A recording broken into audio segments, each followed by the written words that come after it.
En este video se explicará otra forma de calcular el tiempo estándar para operaciones manuales. Antes de hablar de este método, empezaremos por recordar una definición muy importante, que es el tiempo estándar. El tiempo estándar es el tiempo requerido para producir un artículo en una estación de trabajo que cumpla con las siguientes condiciones. La primera de ellas es que el operador esté calificado y entrenado. Esto quiere decir que el operador debe tener al menos 2 semanas en su puesto de trabajo. La segunda condición es que el operador esté trabajando a un ritmo normal. Esto significa que pueda mantener un ritmo constante de trabajo durante un turno de 8 horas sin mostrar fatiga. Y por último, es que se encuentre realizando una tarea específica. Esto quiere decir que el operador sepa dónde empieza y dónde termina su operación y cuáles son las herramientas necesarias para llevarla. Una vez entendido este concepto, definiremos qué son los sistemas de tiempos predeterminados y algunas de sus características principales. Una definición de un sistema de tiempos predeterminados es que son una técnica para medir el trabajo en que se utilizan tiempos determinados para los movimientos humanos básicos con la finalidad de establecer un tiempo requerido para una tarea efectuada según una norma dada de ejecución. Existen varios sistemas de tiempos predeterminados. Entre los más comunes encontramos el MTM y MOST. Cada uno de estos métodos cuenta con diferentes tablas, pero al final el procedimiento para calcular el tiempo estándar es el mismo. Algunas de las características para considerar un sistema de tiempos predeterminados se considera que son una colección de tiempos válidos asignados a movimientos y grupos de movimientos básicos. Estos movimientos básicos se pueden agrupar hasta formar elementos completos de operaciones. También una característica muy importante es que para ellos no es necesario cuantificar el tiempo con el cronómetro. En general consisten en tablas de movimiento-tiempo con las instrucciones de cómo combinarse. En la imagen se muestra el ciclo de movimientos básicos. Por ejemplo, para mover un objeto de una posición a otra, se tiene un ciclo de movimientos básicos que está compuesto por un alcanzar, un tomar, un mover, un posicionar y un soltar. Para poder determinar el tiempo estándar mediante este método, el primer paso es descomponer la operación a analizar en sus elementos básicos. En el caso de mover un objeto de una posición a otra, lo primero que se hace es alcanzar el objeto. Una vez que el objeto es alcanzado, es necesario tener el control del objeto. A esto se le llama un tomar. El siguiente paso sería mover el objeto hacia la posición deseada. Después sería, en dado caso que se necesite, posicionar el objeto y por último soltar el objeto en el lugar indicado. Como se aprecia en las figuras, estos serían los principales elementos básicos que comprenden la mayoría de las operaciones. Aún así, hay operaciones más complejas que se necesitarían descomponer en aún otros elementos básicos que no veremos en este caso. Como segundo paso para poder determinar el tiempo estándar es buscar en las tablas de tiempo y movimiento el tiempo correspondiente a dichos elementos básicos. En esta parte, una vez que se tienen los elementos descompuestos, se suman en esas tablas y se tiene un tiempo normal. Como tercer y último paso, se necesita agregar los suplementos o holguras correspondientes, de acuerdo al método que ya se vio anteriormente. Una vez agregadas estas holguras, se tendría el tiempo estándar total de la operación sin la necesidad de haber tomado tiempos en una línea de producción. Por el momento sería todo. Espero les haya quedado claro y en la siguiente sesión veremos el sistema MOST. Datos estándar. Los datos estándar son una colección de tiempos bien definidos para elementos de trabajo, los cuales se obtienen mediante la medición de trabajo. Estos se organizan en varios niveles de detalles según se requiera, movimientos, elementos o tareas, codificados en forma tabular, gráfica o en algunos casos algebraica.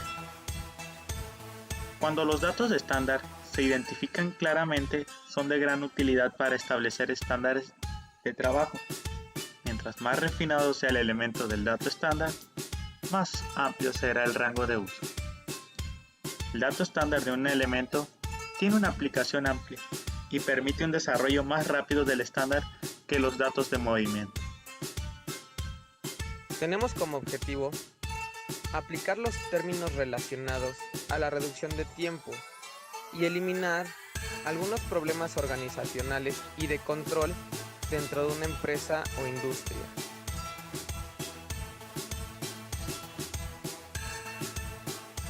Aplicación de los datos estándar en operaciones de maquinado. Taladro de prensa. Es una herramienta en forma de espiga con punta cortante que se emplea para crear o agrandar un orificio en un material sólido y tiene un recorrido en el eje de la Z. Veamos un ejemplo teórico. ¿Cuál sería la saliente de una broca de 3/4 de pulgada con un ángulo incluido de 118 grados? Para esto debemos determinar que la fórmula de la saliente del taladro es el radio del taladro sobre la tangente de la mitad del ángulo. Entonces tenemos los siguientes datos. Para calcular la saliente del taladro tenemos un diámetro de la broca que es de 3/4. Para sacar el radio tomamos la mitad, que vienen siendo .375 pulgadas, y esto lo dividimos entre la tangente de la mitad del ángulo, que vienen siendo 118 grados sobre 2, que son 59 grados. Nos da como resultado la saliente del taladro en .22 pulgadas.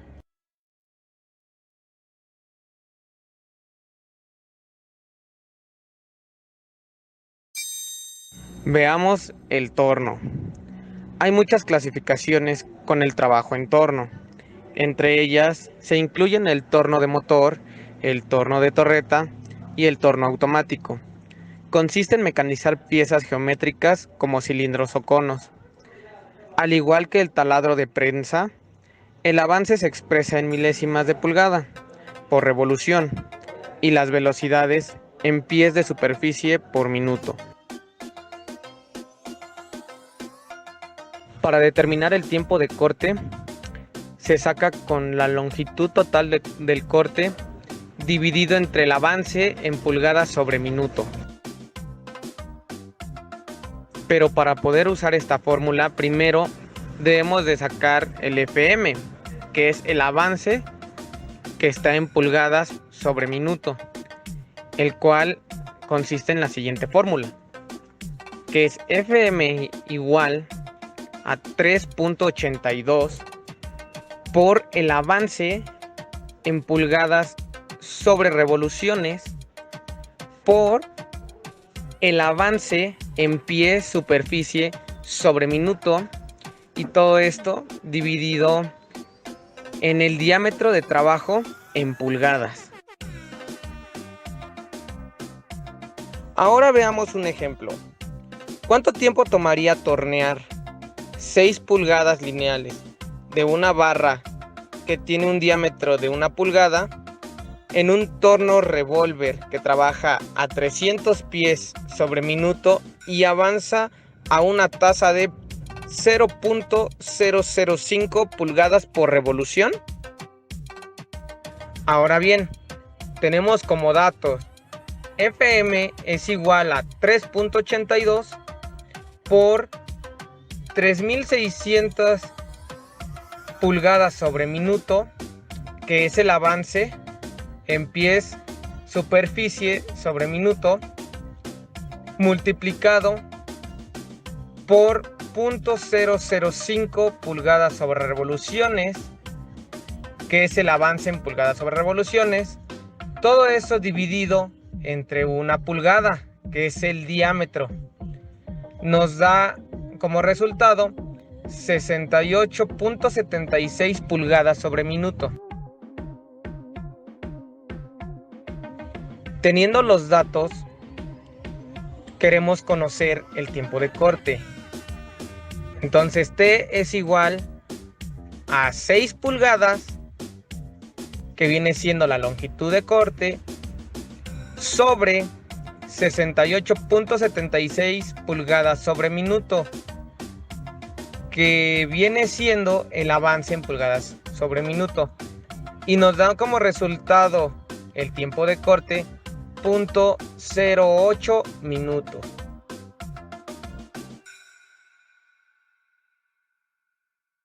Propósitos estándares de tiempo.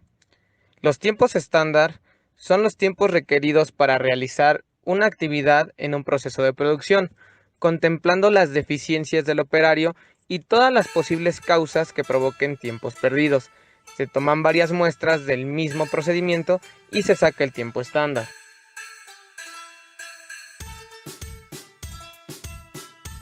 Los estándares de tiempo son fundamentales para la operación de cualquier industria manufacturera o de negocios.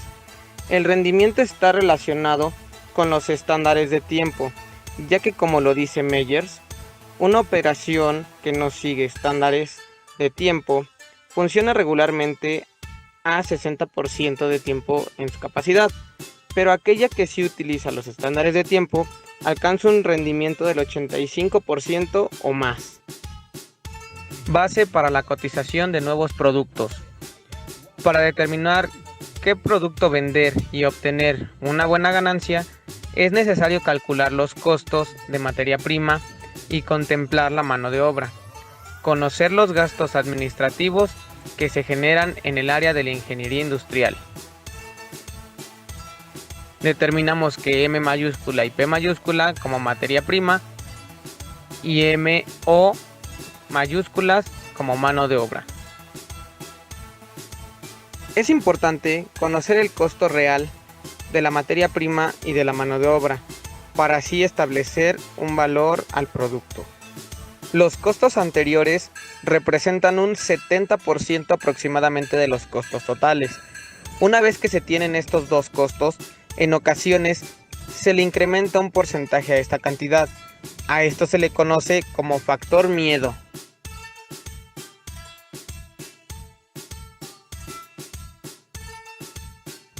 Para comprenderlo mejor, acá tenemos un ejemplo. El costo de materia prima y de mano de obra es de 200 pesos y 195 pesos respectivamente. Obtenemos 395 pesos la pieza. Aplicamos el factor miedo, que es el 15%, que es igual a 59.25 pesos. Entonces, 395 pesos más 59.25 pesos nos da un total de 454.25 pesos. Si 454.25 pesos representan el 60% de los costos, el 100% serían 757.08 pesos, lo que sería a grandes rasgos el costo de fábrica. Se aumenta lo que se pretende ganar, que generalmente este valor ronda en el 30%. Si aplicamos ese 30%, entonces 100%, que es el total, menos el 30%, que son las ganancias, tenemos el 70% de gastos. Entonces, 757.08 pesos representa el 70%, entonces el 100% son 1081.54 pesos, que este valor es el que se mostrará en el mercado y será el total a pagar por los clientes. Este mismo valor se multiplica por la cantidad de productos que necesite el cliente.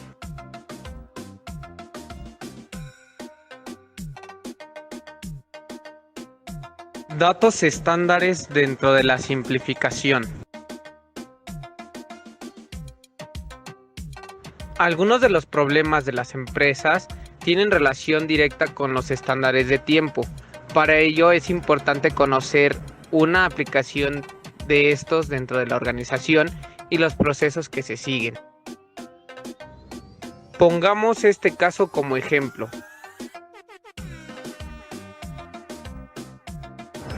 1. Piezas por día. El departamento de ventas, hoy, 4 de marzo del 2009, hipotéticamente, requiere 3,000 piezas para el 12 de marzo del 2009. Se trabaja semana inglesa. Trabajan una jornada de 8 horas. 5, 6, 9, 10 y 11 de marzo. 5 días para 300 piezas. Entonces, si consideramos que son 3,000 piezas que necesitamos en 5 días, se divide 3,000 entre 5, son 600 piezas por día, lo que se tiene que sacar en la producción. 2. Tiempo estándar. Se considera un tiempo de 0.35 minutos, tomando en cuenta tolerancias que se presentan en el momento del proceso. 3. Jornada de trabajo en minutos. Si estamos hablando de 8 horas, se multiplican por los 60 minutos de cada hora, nos da un igual de 480 minutos para lograr esas 600 piezas. 4. Determinación del tiempo perdido.